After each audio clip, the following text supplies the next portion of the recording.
I'm Peggy Baker, the director and librarian of the Pilgrim Society and Pilgrim Hall Museum, and we're standing in the main hall of Pilgrim Hall Museum in the historic 1824 building.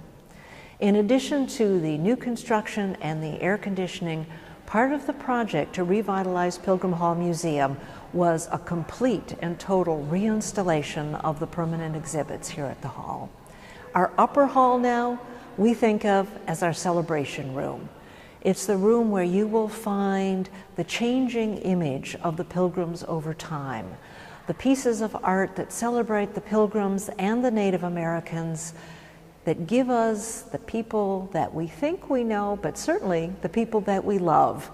Not always as accurately as we might like, but certainly in ways that speak to people's emotions.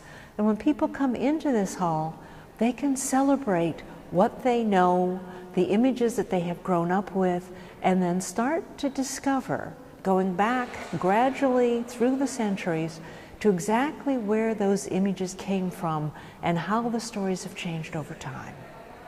When the visitor enters the lower hall at Pilgrim Hall Museum, we want them to feel that they have entered the 17th century.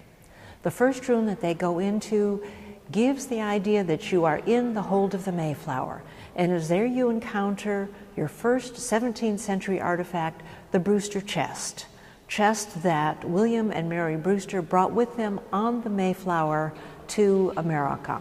It's also where you will first encounter the Bibles, and we introduce the religious motivation that was so very important for the Pilgrims in deciding to come into America. Then people move through the Mayflower hold into the Common House, made to look like the first house that the Pilgrims built, with wattle and daub walls. On the back wall, with a glass front, are artifacts that came on the Mayflower. Everything from the peregrine white cradle to the brown beer tankard to a wonderful 1500s cannon, just like those that came on the Mayflower.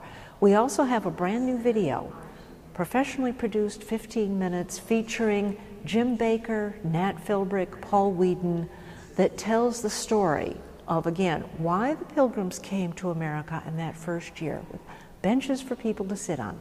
Then into the Native American corridor to encounter the Wampanoags, and then on into the early years of the colony, the later years of the colony, King Philip's War. The later years are, of course, far more rich with artifacts, when the Pilgrims had the time and the leisure to actually import things to develop their own styles of furniture.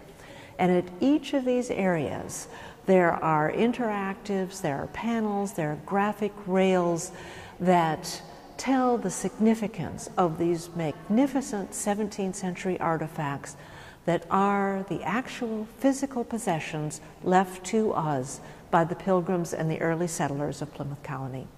The exhibit ends with the end of the colony in 1692, when it became part of Massachusetts Bay. The final piece is the Josiah Winslow tombstone, and we commissioned a small version of that tombstone in granite so that kids can do a gravestone rubbing and take it home with them.